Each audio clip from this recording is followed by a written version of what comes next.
Good afternoon, everyone. Welcome to today's webinar, Demonstrating Compliance Across Modalities, Weaving Quality Matters Expectations Across the Standards. First, our disclaimer. This presentation is the property of the Middle States Commission on Higher Education. For permission to use, email president@msche.org. We are once again delighted to collaborate with our colleagues at Quality Matters to present this webinar, the third such collaboration in this academic year. Since the start of the pandemic, we have heard from our member institutions how seriously they are taking the temporary or permanent offering of online academic programs and their attention to rigor and meeting Middle States expectations. We have heard from our peer evaluators as well, as they work with institutions just starting to use distance education to those that have moved some programs or entire academic offerings online. We have seen how institutions take advantage of and benefit from the resources provided by Quality Matters, whether they are members or not. I am Dr. Ellie Fogarty, Senior Vice President for Accreditation Relations, and I'll be joined today by my colleague, Dr. Edna Corbett, Lead Vice President for Institutional Field Relations, Dr. Deb Adair, Executive Director of Quality Matters, and Dr. Yaping Gao, Senior Academic Director, Member Services and Partnerships of Quality Matters. Today's learning outcomes address determining the scope of an institution's distance education activities and the implications for accreditation, interpreting and applying standards to multiple modalities, and evaluating appropriately representative evidence for programs and units. In addition, we will look at Quality Matters related documentation, connections between MSCHE standards and the Quality Matters quality assurance process, and how these may support each other. As you can see on this slide, amongst other statistics, 93% of our member institutions are currently approved to offer distance education. What the Commission wants to ensure is that all learning experiences offered by our institutions, regardless of instructional modality, are characterized by rigor and coherence and are consistent with higher education expectations. If the institution also continues to offer face-to-face education, the Commission expects comparability in quality and learning outcomes among all learning modalities. The Commission is focused on institutional capacity for distance learning, instructional quality, and of course, regular and substantive interaction between students and instructors. If we have any institutions joining us today without distance ed approval, those 7% of institutions, a reminder that a substantive change review is required. And if your institution already has distance education approval, there is a requirement for notification or prior approval for converting a face-to-face program to online. Please review our policy, procedures, and guidelines, and speak with your Vice President Liaison if you have questions. The substantive change templates for institutions and for peer evaluators cover a wide range of areas, from the broad approach that an institution is taking to online education, to detailed expectations related to commission policies and federal regulations. To identify whether or not an institution has distance ed within its scope of accreditation, please view the institution's statement of accreditation status on our website and click the tab for alternate delivery method.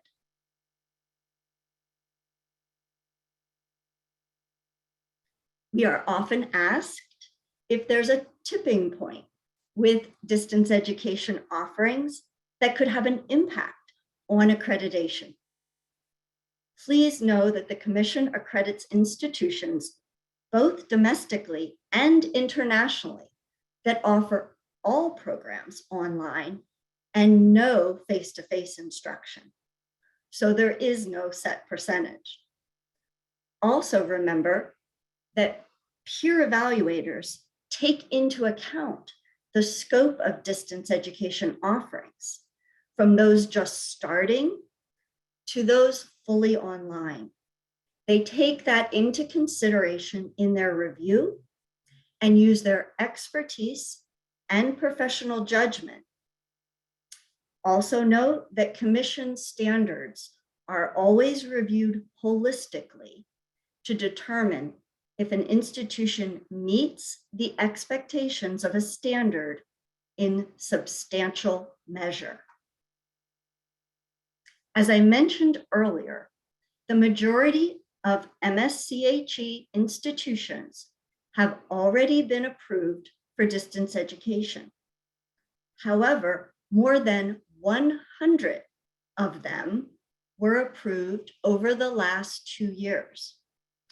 Our institutions remain very interested in assuring quality online learning opportunities, and they do this through many different ways, including following research and best practices from national and international associations. In addition, many of our institutions have pursued membership with Quality Matters, or they've pursued QM certification. So let's now hear from our colleagues at Quality Matters.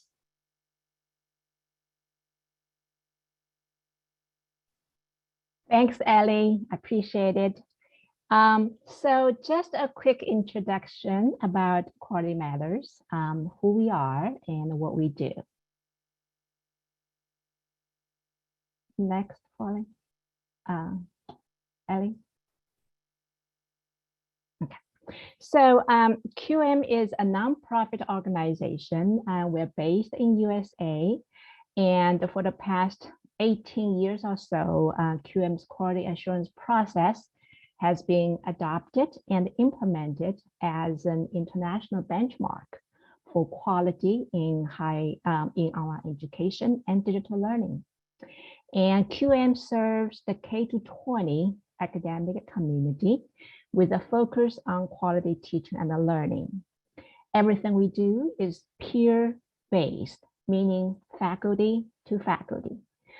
Faculty participate in and contributing to all the tools and all the services and the processes that QM provides. Next, Andy. So the major components of the QM process, including one, research-supported rubric standards, and we have 5 sets.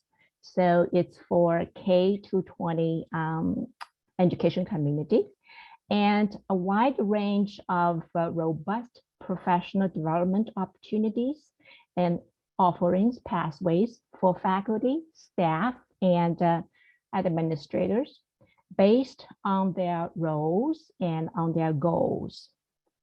And also the third piece, which is has become increasingly popular, is the QM review and certification for online courses, hybrid courses, as well as online programs. Next. This is a quick visual to show you the entire QM membership all over the world. As of today, we have over 1,500 member institutions all over the world. And that is not including, we have quite a few hundreds of individual members as well. So our QM membership is in more than 30 countries across all 6 continents. The pandemic has made it a necessity for institutions all over the world to provide opportunities for online education and digital learning. So quality has increasingly become a priority. Next. In any institution context, if we look at the academic structure, course offerings are the foundation, of course. So if you are a teaching faculty, your focus is on helping students learn and achieve the learning outcomes. So objectives, assessment, quality content, how to engage students with meaningful interaction, intentionally designed to engage the students. These are all key elements that are important to you as a faculty. At the program level, curriculum mapping, ensuring course level learning outcomes are very well aligned with program outcomes or competencies, and academic rigor, faculty support, student support. All of these are very, very crucial for the at the program level. Then at the institutional level, of course, accreditation, enrollment, completion, institutional structure, and the governance, etc., are top priorities for the top institutional administrations. Next. So over the past 18 years or so, the QM community has shared with us how QM's rubric standards, our professional development opportunities, course and program reviews has helped the entire institution to ensure the quality of their online offerings, hybrid offerings. And we have a lot of research showing a positive impact of QM on students' learning.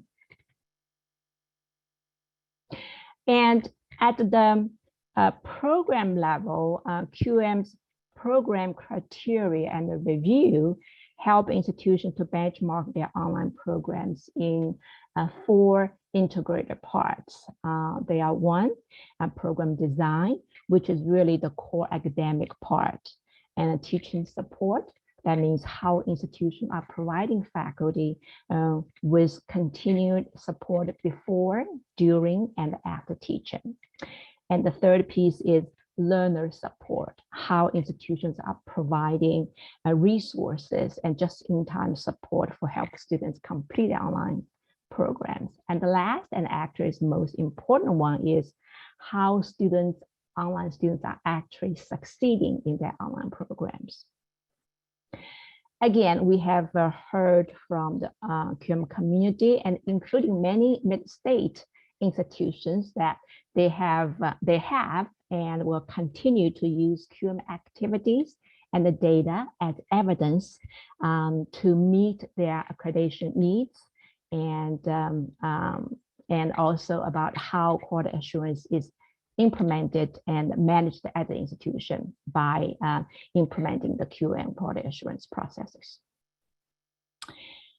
Next, with that, I'm going to turn it over to Dr. Deb Adele. Thank you, Yaping, and good afternoon, everyone. It's my pleasure to be here. And as we, Ellie, would you mind advancing the slide? As we walk through the presentation that we developed today for you today, we decided to really to do this in a sort of a scaffolded way. We're going to talk very broadly at first at the way that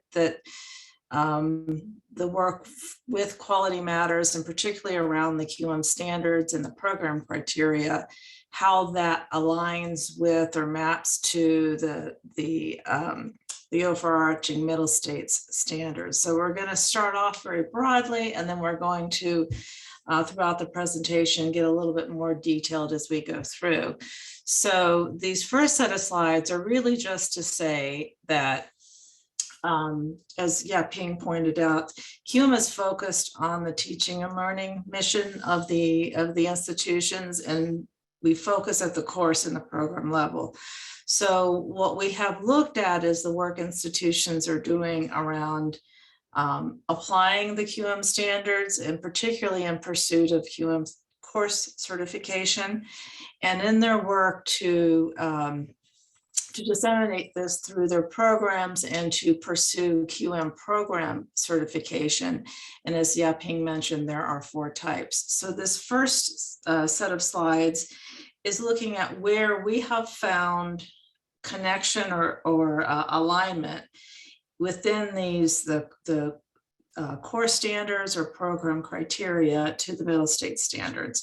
So as you can see, there's some alignment for all the standards. Our online learner success criteria has some implication for mission and goals, for example. But the primary focus for this will be on standards 3, the design and delivery of the student learning experience, and what QM activities map with that. And then middle state standard 4, which is the support of the student experience. And we'll walk through that. And then a little bit more about educational effectiveness assessment. So that's really where we'll focus the presentation today.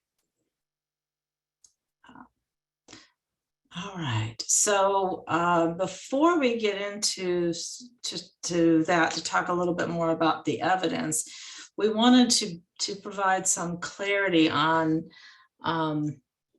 the particular kinds of QM activities that our member institutions could engage in. Next slide. So first, we thought it was important to explain what the meaning is of a QM course certification. So some highlights to think about are that these are the course certification basically recognizes that a course has met QM course design standards, all 42 of them, at least an 85% level, and have met all of the essential standards. And so within that, what we are looking for with those standards are that the course is coherent and that there is alignment between the learning objectives, assessments, learning materials, learning activities, and technology, so that the entire course is a coherent and effective learning experience for the students.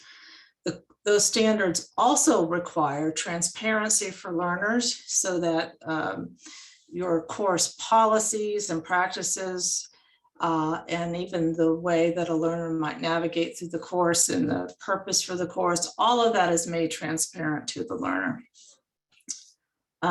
These course certifications are not conducted by Quality Matters staff, but they are evaluated by 3 trained and certified faculty peer reviewers. So Yaping mentioned previously that the QM approach and the process is faculty centered and peer review, and this is really the centerpiece of it. And as I mentioned, certification requires that all essential standards, and QM assigns point values to each standard. It's either a 1 point, which is important, 2 point, very important, or 3 points, which are essential. So to receive QM certification, a course has to meet all essential standards, and then 85% or more of the total points available in a review. And the results of the review, including detailed feedback from those reviewers, are documented into a final report. Next slide. Now, when we go to the program certification piece, Quality Matters has 4 different program criteria. For the program design criteria, the focus is on criteria that demonstrates the course has been well designed, and that the courses in the program have been well designed, and that there is clear alignment between the course and the program level objectives. For teaching support, those criteria ensure faculty have training to teach online, that they're provided with ongoing support and training, and that they are using learner feedback to improve teaching. The criteria for learner support ensures that online learners are provided the necessary online services in ways that meet their needs, and it meets the institution's objectives, and that those services are improved through learner feedback. Next slide. So the final criteria or final program certification is learner success. And with that certification, we're looking at that the institution has defined what learner success means, has established metrics that are consistent with the institution's mission and goals, and demonstrates it's achieving that with credible longitudinal data for 3 years worth of data. And again, all of the program reviews are conducted by 3 QM trained and certified faculty peer reviewers. That certification requires not just the metrics and the evidence, but interpretation of any data that's provided. And again, that's all documented into a final report. So on the right, you'll see some examples of typical kinds of success measures or benchmarks that are provided in pursuit of a QM program certification for learner success. And then finally, many, and I would say most of institutions that are engaging in QM and the QM process are engaging in some kind of professional development. And so we wanted to explain a little bit about what it means to engage in professional development with Quality Matters. First, that there are pathways for faculty in particular that can take professional development in terms of helping them design and develop their courses and to teach those courses online. Most of the professional development that we have is connected to research-based standards or criteria. So it is well supported in the research literature. These opportunities are mostly in terms of workshops and courses, and they are facilitated and highly interactive. They're not self-paced courses. They're capped at 20 participants, and we credential those. And I will say they are so robustly assessed that we have several universities that are providing graduate credit for some sequences of QM certification. Yeah, so I think I just saw something in the chat. I think we hear that over and over again, that these are very challenging workshops and courses, but we have had overwhelming feedback that they make a difference for how faculty not only teach their online courses, but their on-campus courses. And we also have a lot of feedback that serving as a peer reviewer on either the course reviews or the program reviews is very significant professional development for those faculty who are serving in those roles. And we have data that say that they go back and actually improve not only how they're what they're doing with their own online courses, but also what they're doing in their face-to-face classes because of their service on the review team. All right. And finally, and I think this is an important point, especially for any Middle States peer reviewers to consider. Not all institutions implement quality matters in the same way or at the same point in the process of implementation. So what you're looking at now is what we call our continuum of excellence for quality assurance. And this model is really just a logic model for the kind of implementation institutions need to do for quality assurance, particularly in digital education, to move what their internal processes up to be able to sustain a culture of quality at their institution. So each of these stages: ad hoc, quality evaluation, continuous improvement, benchmark, institutional change. It really requires that the institution has successfully established the processes required at the previous step before they can move to the subsequent step. And so if we map onto that, how institutions are implementing quality matters, you can see that they may be at different places. If an institution says they're a quality matters institution, that can mean a variety. They are implementing quality matters in a variety of different ways. So some of our institutions are still focused on really disseminating standards and best practices in a voluntary approach, and just making it available and maybe providing some training around that.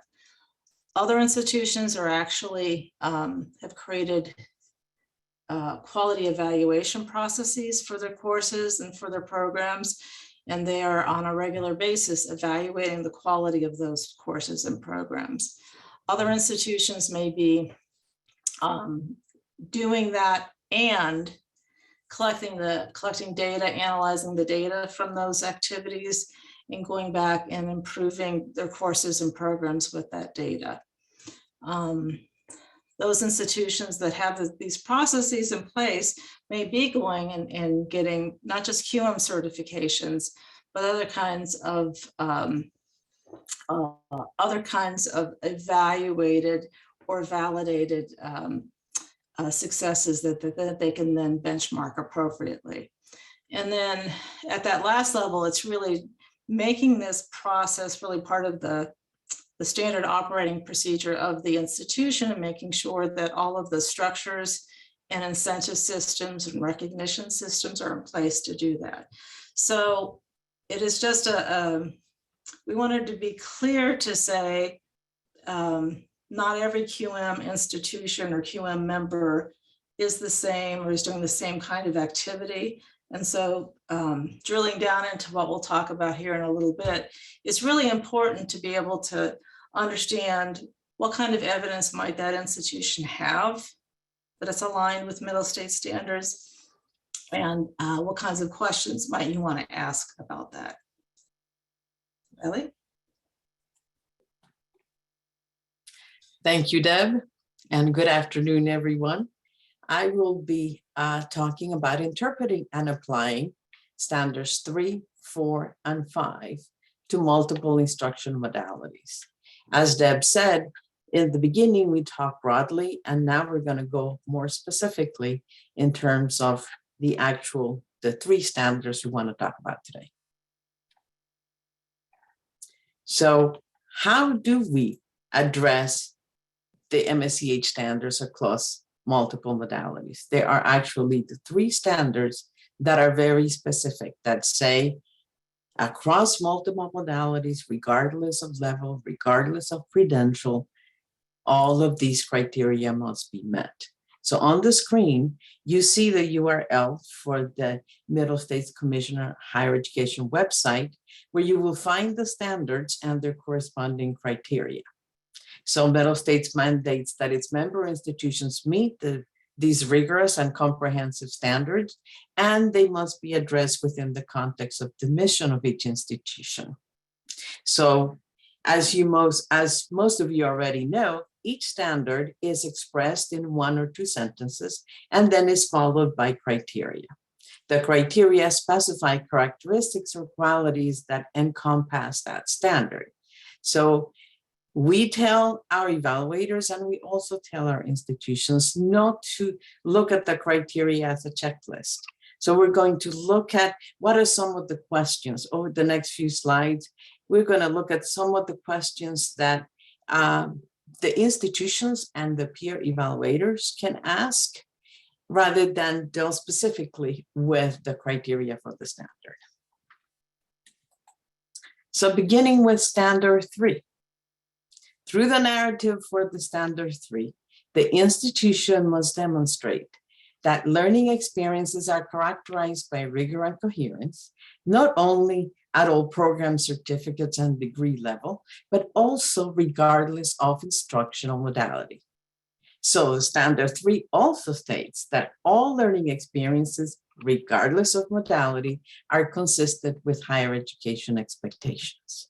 And as we have heard from what we have learning from QM, some of these higher education expectations can be met if we look at how QM provides, checks the programs and the courses and provides approval for those courses and programs.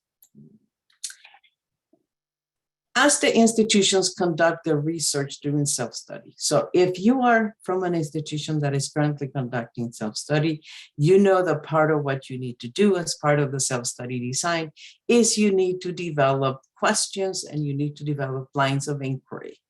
So you want to make sure that your lines of inquiry are addressing all the different modalities in your institution. If you're an evaluator, engaging in the review of the institutions, these are some of the questions that you should consider to ask when you review the self-study report, but also when you go to the institution, engage in interviews with the institution.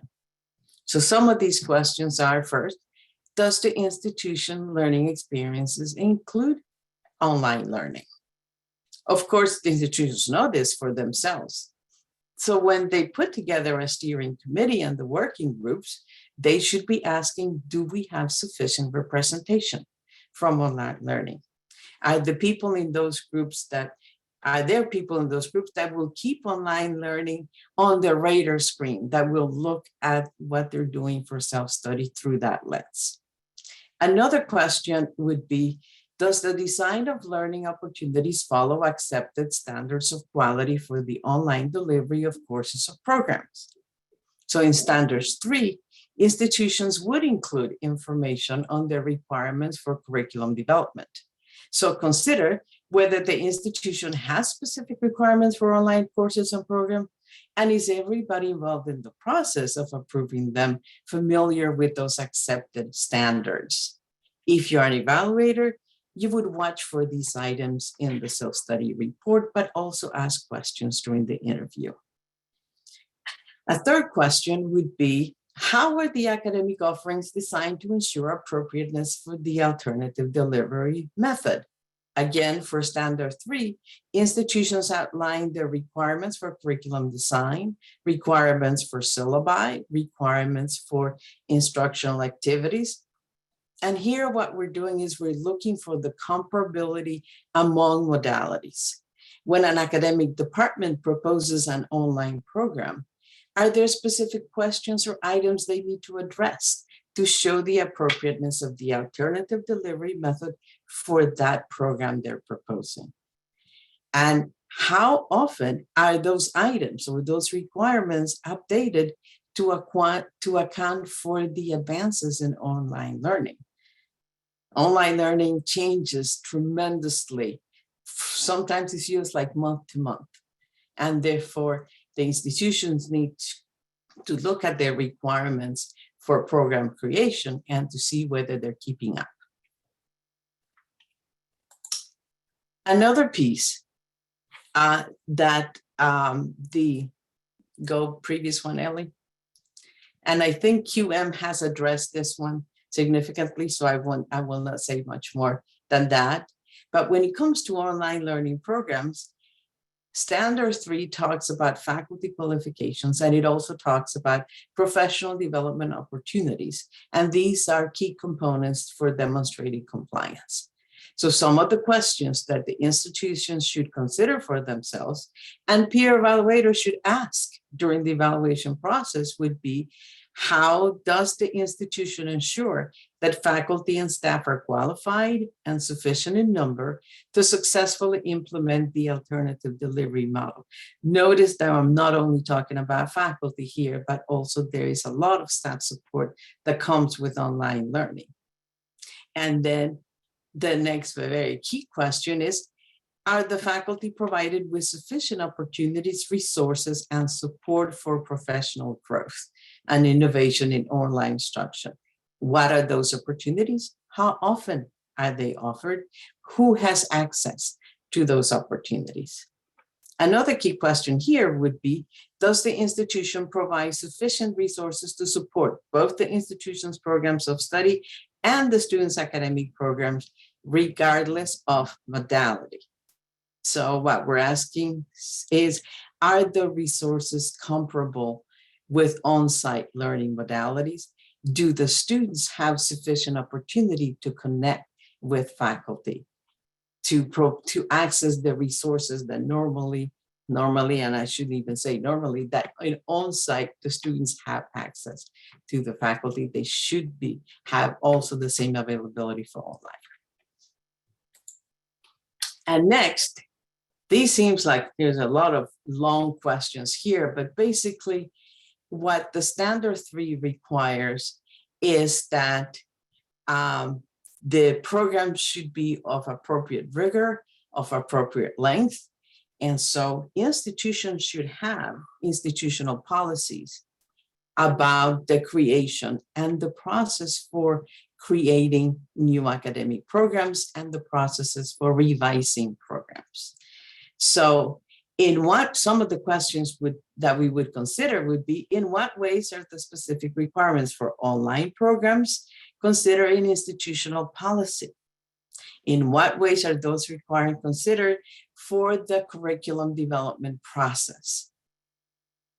Consider that Middle States requires notification when programs are converted from online to on-site or vice versa, from on-site to online. So it will be important to see whether there are specific policies that specifically address the need for that notification for Middle States. Another question also deals with academic policies would be, does the process for the approval of new academic policies or revision of existing academic policies consider the needs of online learners? This does not mean that academic policies should be different for online learners, but that institutions should conduct policy audits to ensure that existing or new policies are not unwittingly disadvantaging online learners.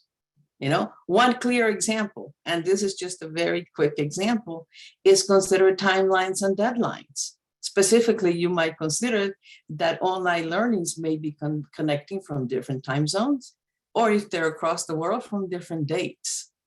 So analyze your policies to determine that you are not unwittingly disadvantaging them. And another question is there periodic assessment of the effectiveness of programs providing student online learning opportunities? Are the programs that are offered online periodically assessed for effectiveness of their delivery of instruction? How does the institution conduct the periodic assessment of these activities? How are faculty that teach online evaluated, and how are results of those evaluations reported and considered for improving programs. Yaping will now talk about how QM can assist. Thanks, Edna. So again, as Dr. Deb Adair mentioned, QM started for online courses and the programs, but over the years, really, the community has shared with us that how QM, the process, benefit all modalities, hybrid, online, certainly, and even face-to-face, web enhanced, etc. So for Mid-State standards number 3 is the design and delivery of the student's learning experience. Because QM focus on quality teaching and learning, so this is the standard that I think that QM provides the most support for and has been reported repeatedly, consistently by the QM community. QM member institutions that have earned QM course certification, as well as the online program design and online teaching support program certification, they will have evidence of rigor and coherence that they're providing quality students' learning experience. Next, Ellie. So here are just a quick, a couple of examples. So that, for example, QM certified courses, as well as if an institution have the program design certification, these are evident, they would have evidence that those courses have ensured that students have sufficient learning activities, learning opportunities, and the resources and the support that put into the course and the programs are very well aligned to support the achievement of learning objectives. And another quick example is if third-party courses, like courses provided by publishers. In those cases, the institution will have a robust process to evaluate and review and to ensure that those content and the courses are of rigor and coherence for their students. Next, Ellie. Yeah, so some of the document examples the community has used as evidence to meet this particular standard include, of course, curriculum mapping documents, and there's that comes with a wide range of formats, right? But it is curriculum mapping, mapping the learning outcomes from the program level to the course level to the module unit level. And also institution, they need to ensure the quality of their course design. So very typically they would use QM standards to incorporate into their course template, so that students enrolled in the online program, they would have consistency in all of those courses. And certainly if institutions have courses QM reviewed and certified, and their program reviewed and certified, these can be provided as evidence to meet the third standards of Mid-State. So next one, Ellie. Okay, so this one shows you very quickly that as at QM institutions, we have designated QM coordinators. So one of the things that the QM coordinator has access is the QM dashboard. So what you are showing here is the QM coordinator has a very detailed view on the PDs that their faculty has taken and complete, and specifically on the screen is showing the PDs on course design. So for example, the APP QMR applied QM rubric, And then after that, faculty can take the PRC, peer review course, to become a QM certified peer reviewer. And the other two popular ones are IYOC, Improve Your Online Courses, and the DYOC, Design Your Online Courses. So it's just a quick view of the QM dashboard for QM coordinators. And next, Ellie. Okay, so after course design is ensured of quality, then we come down to how do you ensure the quality of course teaching the course delivery. As peer evaluators, we can look for evidence of rigor and coherence for this standard by looking into the faculty professional development the institution offers and the ongoing support that's for faculty before, during, and after they teach. Any next one?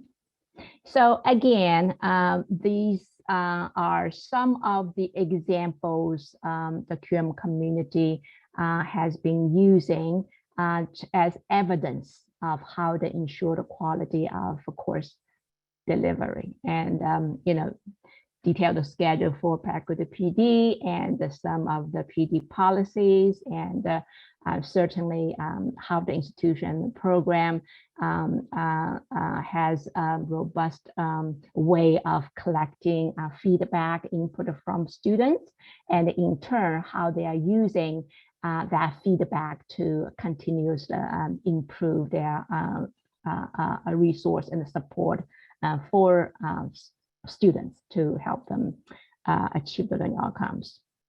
Also, our community, the faculty are so proud of their PD achievement. So they often showcase their PD credentials from QM. Next.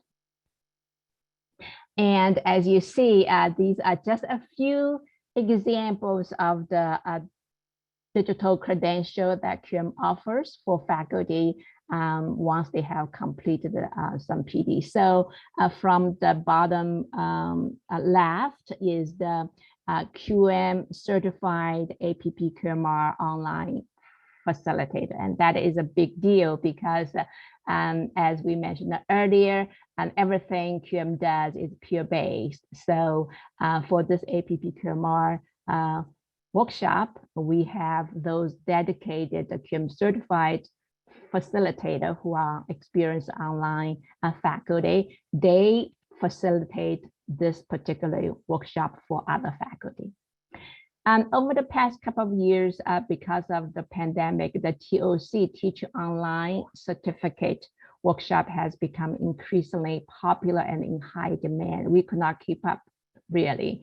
That's because now that everybody can say, yeah, I can teach online now, but what can we ensure? What are the external benchmark to ensure that any particular faculty instructor really have the knowledge and the skills to become an effective, engaged online instructor, and the TOC is very popular. And then on the top right corner is the QM certified master reviewer, and that is a QM role that faculty can become once they have completed the APP QMR, and then once they become a peer review and have completed at least 2 official reviews, they can go on to become a master reviewer. And I'm going to turn this back to Edna, please. I am next with standard 4.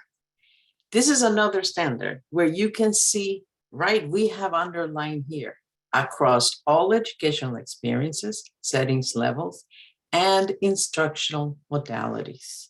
The students recruits and admits students and provides support services.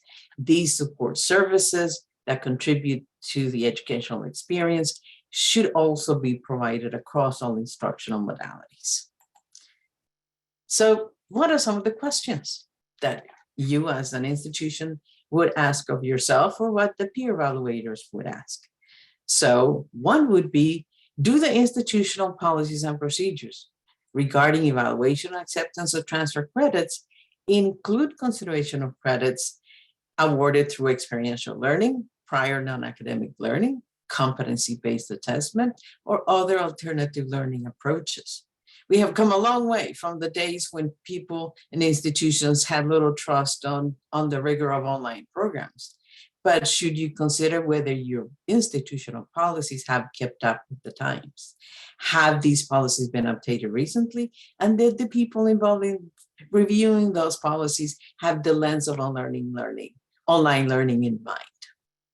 Regarding orientation, advising, and counseling programs that enhance retention, are they designed for and available to online learners? Has the institution designed or redesigned their orientation programs with online learnings in mind? Or have they simply adapted what they have? Has the institution considered flexible advising and counseling schedules for those who connect asynchronously? Has the institution considered the specific needs and characteristics of their online learners? Do they know who they are and what their needs are? And another question would be, are there other institution support systems, such as tutoring or supplemental instruction, easily available for online learners? And if the institution contracts online tutoring services, as many institutions do, how are those services assessed for effectiveness? In the next, we'll look at technical support. QM has already talked a lot about this issue, but a key here is to examine the availability of technical support, particularly institution partners with an online program manager or an OPM. So you would need to examine, if you're an evaluator, what are the scope and the terms of that partnership? How are those vendors providing those support services? All institutions provide some kind of technical support for the students, whether it's access to computer labs, or there is an online or a 24/7 help desk. So institutions and evaluators should ask, are the technical support services provided for students appropriate to the modality of the programs offered? And finally, because assessment is central to accreditation, institutions should ensure that there is periodic assessment of the effectiveness of the programs that support the students online. Yaping, over to you. Thanks again, Idney. So yes, so for stanza 4, supporting the students' learning experience, institutions that have earned a QM course certification, as well as online learner support and online learner success program certifications, they will have evidence of their student support systems and practices that either enhance and certainly continue to improve the quality of the learning environment that helps students. Next, Ellie. So as peer evaluators, we can look for evidence of student support system in the institution's practices of quality course design, because in the QM rubric standards, we have an entire set of general standards, 7, dedicated to student support resources. We can also look at how the online student support services are, how effective they are, and also most importantly, an evidence of students successfully able to complete their online programs as a result of the investment and improvement in the institution's effort to provide those support and services. Let's go to the next one. Yeah, so some of the evidence that the community has been providing include a list of student services with very detailed hours of ability. And as Idna mentioned, the technical support part is so important because students are online. And also students need to be able to understand, how they can use those support and services to help them to become successful in the courses in the programs. And certainly students, the data, the survey that's including students' feedback, their satisfaction, that kind of thing can certainly be used as evidence. And how those data are being collected, how they are distributed, and how the feedback are provided, and leads to continuous improvement of student support and the services. These are all very important and very direct to support standards 4. And I'm going to And that is the perfect lead for standard 5. Yes. Yes, data and use of data, use of assessment results to improve educational experiences. In standard 5, the institution demonstrates that students have accomplished their educational goals consistent with their program study, degree level, the mission of the institution, and appropriate expectations for institution of higher education. And it's not here on the standard, but I'm going to add across all instructional modalities. So just a quick, what are some of the questions that you would be asking? So you would say, how are alternate delivery methods assessed and integrated in the institution's educational effectiveness assessment processes? Are they not an afterthought, but they're clearly integrated in the assessment plan for the program, for the department, for the institution? Another question is, are there organized and systematic assessments conducted by faculty and appropriate professionals evaluating the extent of student achievement of institutional or degree program goals in all modalities? And what we're asking is, do we know who they are? Are we disaggregating some of the data? Another question would be, how does the institution consider and use assessment results, just like Yaping just said, for the improvement and educational effectiveness, regardless of modality? So when the academic programs report assessment results, do they develop action plans to use the results? Is instructional modality considered in those action plans? And if you have a critical mass of programs, are the results disaggregated so they can be examined and you can derive opportunities for improvement that are specific to online learning programs? And as we noted for standard 4, if the institution partners with an external entity to deliver instruction, what are the scope and the terms of that partnership? And is there a robust periodic assessment process of the effectiveness of those programs? So over to you, Deb. Okay, so as we said earlier, most of the work and engagement with QM is heavily relevant to the Middle State Standards 3 and 4, but there are also some relevant evidence for Standard 5. And I will just say that 3 out of the 4 program certifications, those processes require that the institution is gathering learner feedback and specifically and instrumentally using it to improve their program, and they're providing evidence about that. But you could go on to the next slide, please. But the primary program criteria or program standard that is directly related to educational effectiveness, I would say, is our learner success program certification. And that's because we ask the institutions to identify definitions for success for online students that is consistent with their and supportive of the institutional mission and their goals. And that we ask them to specifically identify how they're going to, what are their success criteria, how they are measuring that, to provide the data, to interpret that data, and have that data be over the last 3 years. So it is a very robust evaluation of how well they are defining and measuring and evaluating the success of their students.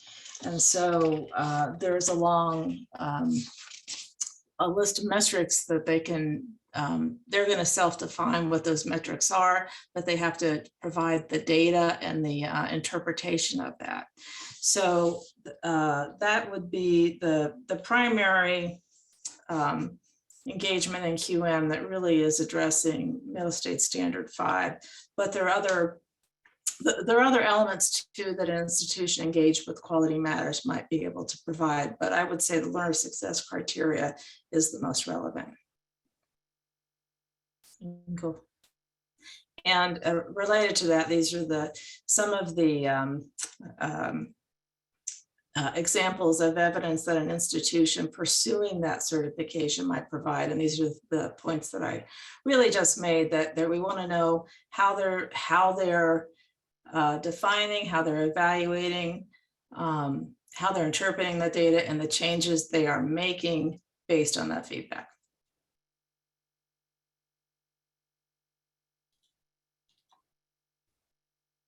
Thank you very much, Deb. Appreciate it.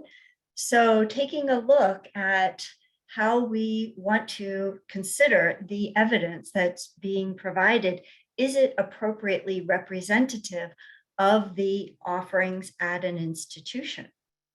So what we want to go back to at the beginning of the presentation is it's dependent on the scope of distance education offerings at any institution. Either the institution is just getting started, it's fully online, or it's somewhere in between. And so that should really be considered in looking at other standards. We focused on 3, 4, and 5, but even when we look at standard 1, in what ways does the institution's mission and goals encompass its scope of distance education? Some of our institutions have gone back to look at mission statements that focus on the residential learning experience and the living learning experience. And they've asked themselves, what does that mean today, now that the scope of distance education has changed at this institution? We talked a lot about academic policies, transfer policies, et cetera, but what about other institutional policies? Let's revisit academic freedom. Let's revisit our grievance process. Let's make sure that campus climate also includes discussions that happen online, in an online message boards, et cetera, so that we make sure we're accounting for online students. And then importantly, in standard 2, ethics and integrity, how does the institution represent itself and represent its relationship with perhaps some third party that is supporting online education? And so, Deb, back to you. So in order not to just to be redundant here, that you know, an institution that's pursuing online learner success will have had to articulate to us how their definition of online learner success is consistent with the institution. So we asked them to engage in that exercise specifically, and that is really the foundation for that, the learner success. And that's and because of that, it sort of anchors the whole review. And if you would go to the next one, please, on the next slide, on ethics and integrity. And we point out here our online learner support is asking that you have evidence that the policies and support you're providing learners are equivalent and provide equivalent access and accessibility. But the other point I wanted to make on this one is that really, even though we are asking some specific things in the program level support, this focus can flow down all the way to the course level. One of the things that we look for and provide in the course standards and look for in the course reviews are that, and Yaping mentioned this, that learners are explicitly made aware of all of the institutional policies and practices and expectations and resources that are made available to online learners. And what we find with institutions that are engaging in that is those criteria require the institutions to have these very conversations that Edna and Ellie have been talking about, which is, you know, are policies for online learners equivalent and appropriate, and support online learners with the same expectations and benefits that we have for our on-campus students. And so it's that piece. So even though that we may not, an institution will have these episodic pieces of evidence for QM certification, they will also have these practices that they have engaged in and these conversations that they should be able to have documented and shared about how they're doing that work across the institution. Thanks, Deb. And so jumping to the end of our standards, of course, we want to make sure in Standard 6 that strategic plans and resources support online programs and students, and that all institutional effectiveness activities account for online programs, so that if samples are provided by the institution, if you're selecting examples, make sure that you are also including online programs or online students, online faculty. And then finally, in Standard 7, are you able to demonstrate that your faculty teaching online and your online students are able to be represented and find expression within your governance structures in some meaningful way, that your administrators are supported in offering the array of programs that your institution offers. All right, that was a quick run through all 7 of the standards. Yaping? Yes, thanks, Ellie. So I'm mindful of the time that we're running into right here. So over the years and based on the best practice and the cumulative experience from the community, QM has really some very good additional resources for the community. So one of the example is the CEQA framework, and that was from Dr. Deb Adele. And the pathway, it can serve as a pathway for institutions to use this CEQA framework to implement in QM in order to either start to establish or to improve their quality assurance processes at the institutional level, program level, and course level. We also have heard from the community over the years that many testimonies and presentations on how QM support their accreditation work. And we also, QM offers quite a few awards, and one of them is, I think has the most powerful impact, is that making a difference for students. We want to, this is the award we showcase and highlight institutions that has the best practice to use QM to for their quality assurance for students. So next one. So here is just a quick look at the most recent presentation from mid-state institutions, and they share their best practice, their experience using QM implementation data activities as evidence to support their own institutional accreditation work. So it was very well received. Next one. And here is the list of institutions over the years that have received the QM award, making a difference for students. And they are all publicly available on the QM website. And if any of you are want to learn more, or we'll be happy to share more information, and we're happy to connect your institution with those institutions as well.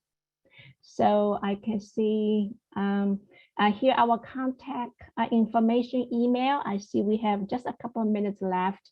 So, and I've also seen there are Q&As that we haven't got a time to answer yet. And some of those questions are actually very in-depth. So it's probably not going to be able to answer them in a couple of minutes, but do write down our email address and contact us. So I'm going to get this back to Edna. Do you want to open up for a couple of questions maybe? And so we have a couple of questions that I know should be able to answer. One question was asking whether this 90% of institutions we talked about have the normal approval or the temporary approval. We are no longer have temporary approval. All of our institutions have been asked if they are going to continue to offer programs online. They must seek substantive change approval, and that 90% have the full approval for distance education that you can find on the statement of accreditation status. So a question that several of you have asked is, will the presentation slides be shared? Normally with Middle States, what we do, since this presentation is being recorded, a link to the recording and a link to the PowerPoint will be sent to you along with the feedback survey that usually goes out about a week after the presentation. And as you have seen throughout the presentation, there are links. And so we do want you to be able to access that information that is provided on those links. So you will have access to download the actual PowerPoint presentation as a PDF where you can use the links. Ellie, Deb, or Yaping, is there another question you would like to address? There are a couple that deal with QM.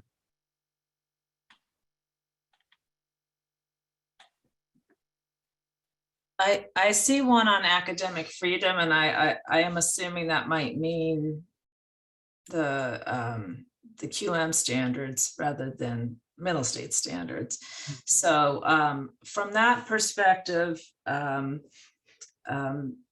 there's we have the QM standards are really, they're focused on the course design and not on the teaching. The teaching standards are about how the institution has policies and processes and supports for faculty teaching. So at the course level, the standards that QM provides are not only research supported, they're focused on course design, and they are not prescriptive. And by that, I mean, there are multiple ways to meet any of the QM standards. And so we have courses that have met the QM, have received QM certification of all types, all disciplines, different kinds of approaches, different kinds of lengths, and they don't look alike. And that's one of the reasons that we don't provide like sample courses, because we don't want to be prescriptive, and we don't want to say that this is how QM wants you to do it. So there isn't an issue on academic freedom with participation with the standards. And by the way, many institutions will adapt the standards to their own particular context as well. They would not be eligible then for QM certification. It's really about the processes they're using to apply quality standards to their courses. I also saw in the Q&A area from Scott, long question. I don't think we have time to answer here, but if you can just email me, I'm happy to, share, and we can even have a conversation, Scott. Okay. I saw 2 questions from you. One is long, the other is. Thank you so much, Yaping. Thank you, Deb. Thank you, Edna. We appreciate our interpreters with us here today. And thanks to all of you, our institutional representatives, our peer evaluators, and the QM Curious who have joined us today to learn more about how to demonstrate compliance across all modalities. Thank you very much. Thank you. Bye-bye. Bye.